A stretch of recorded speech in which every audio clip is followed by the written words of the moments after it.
Whosoever believes in Jesus, the Son of God, will never perish, but we have eternal life.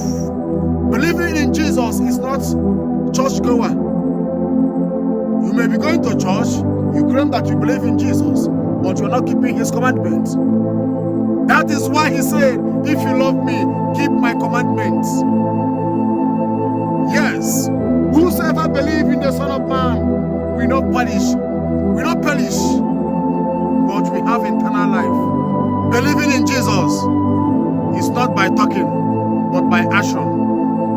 Believing in Jesus is not by talking, but is by action. By their fruits, we shall know them. By their fruits, we shall know them. You say that you believe in Jesus, but you commit fornication and adultery. You say that you believe in Jesus, but you are still sinning. You say that you believe in Jesus, but you are still doing abortion. You say that you believe in Jesus, but you are still unforgiveness. You will not forgive anybody who sin against you.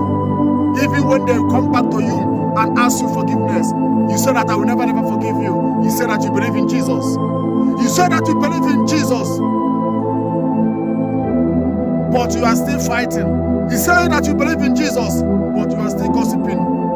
Pride, arrogance, witchcraft,